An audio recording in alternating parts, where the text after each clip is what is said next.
And because we're eating the wrong foods and an excess of those wrong foods and not eating the right foods, and we're dehydrated. We're not drinking enough water, and we're drinking caffeine. Caffeine is a diuretic. It takes more water out of your body than comes in with the drink. So the more caffeinated beverages you're drinking, the more dehydrated you are becoming. When you are dehydrated, your waste products cannot move well through your long 30-foot coiled intestine and get out of your body. And that's one of the things that causes constipation. Too much fat, too much protein, too much sugar, not enough raw food, not enough vitamins and minerals, and not enough water. And of course, the dehydrating action of caffeine. So you're not eliminating your waste properly, and then on top of it, everyone is stressed. Everybody is stressed going to work, coming back from work, while they're at work, at home, and everybody's pushing too hard. When that happens, your stomach is in a knot, your intestines are contracted, and the peristalsis just stops, and all of these stress hormones are produced in your body. All of these things suppress the immune system, and your elimination suffers terribly.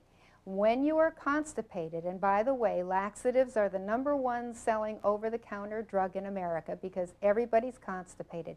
When you are constipated, then your waste materials cannot get out of your body, and you reabsorb those toxins. You say, well, why doesn't my doctor tell me this? An article in a journal called the British Medical Journal in 1991 is entitled, "Where is the Wisdom?"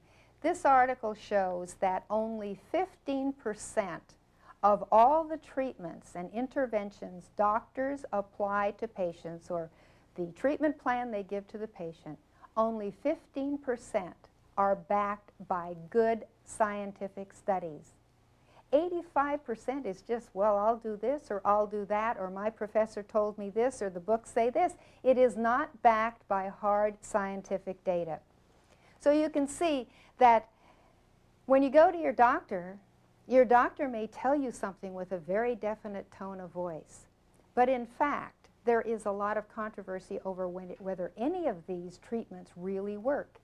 And as the way we were taught to just diagnose a set of symptoms and give a drug to cover up those symptoms, you can see how you will really never get well by that approach.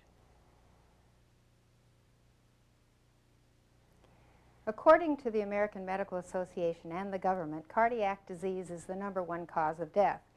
Included in cardiac disease or heart disease are angina, which is just heart pain, heart attack, of course, which is referred to as a myocardial infarction, coronary artery disease, which just means that your coronary arteries, the arteries of your heart, are filled up with fat and protein stored as fat. Arteriosclerosis just means the same thing, only it applies to the arteries all over your body.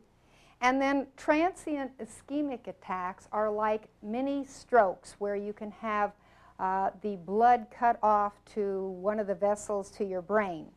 And so that frequently is the precursor of a real stroke. And then, of course, hypertension. That's high blood pressure.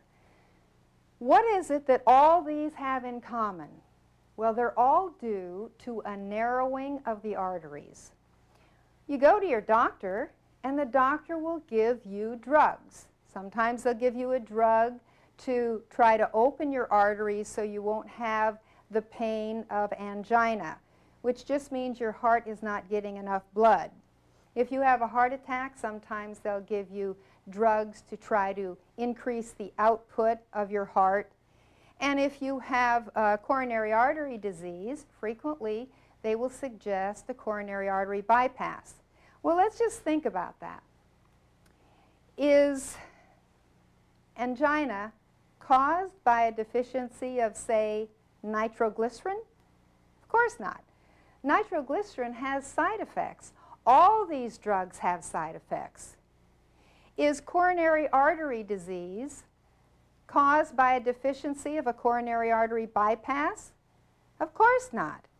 And if you have a coronary artery bypass where they take the veins out of your leg, or they may take a vessel in your chest and bypass those arteries that are stopped up in your heart, what's to say you're not going to just get it again? In fact, some people have one bypass after another at an expense of about $40,000 to $60,000. If you have a stroke, strokes are not caused by a deficiency of medication. Strokes are caused because you're not getting enough blood to your brain because the vessels are too narrow. High blood pressure is not caused by a deficiency of high blood pressure medications. Let's talk about what all these have in common. Well, when you eat fat and sugar, which is stored as fat, and too much protein in the diet. By the way, the average American eats 125 grams of protein a day. All any adult really needs, average size adult, is about 40 grams of protein. When you eat all that excess protein, it's stored as fat. So you've got all this fat going around in your blood, and the fat in your blood makes your blood thicker. You're also not drinking enough water, so that makes your blood thicker too. And this fat collects on the walls of your arteries, making the walls thicker and the opening in your vessel smaller. So your heart has to push harder to get this thicker, fatty blood through a smaller opening. What do you think that causes? It increases the pressure in your arteries, causing high blood pressure. Also, it causes a decrease in the amount of blood and therefore the amount of oxygen getting to your heart muscle, which can give you a heart attack. It also can cause slowing of the blood and a clot to your brain, which will give you a stroke. So you see, it's not very difficult to figure out what it is that's causing these problems. And in fact, it is well known by all doctors that a change in diet and lifestyle will prevent or reverse heart disease. There are, at major university medical schools, major programs to reverse these kinds of diseases. They put you on an exercise program, they put you on a better diet, they decrease your sugar, they decrease the amount of flesh food that you're eating, and in fact, many people get better.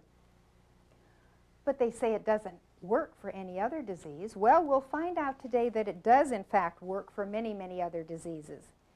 I want to show you a letter I just recently got which says, urgent product withdrawal. There is a notice on a drug called Posicor, which is an antihypertensive and an anti-angina drug, and they've taken it off the market because its side effects are so damaging. There are many other drugs that are on the market that people are taking right and left, which have lots and lots of side effects. Here is an article from the University of California, San Francisco Medical School showing that their program with just, without drugs, with just exercise and a change in diet and general lifestyle will improve heart disease. Here's another newsletter from a doctor in this country which shows that anger causes a rise in blood pressure and heart disease. Anger causes constriction of the arteries, so you have less blood getting to your brain and to your heart. Anger causes the production of a lot of hormones that damage your immune system. And in fact, the American Medical Association has said in articles as recently as 1995 and 1998 that the plan of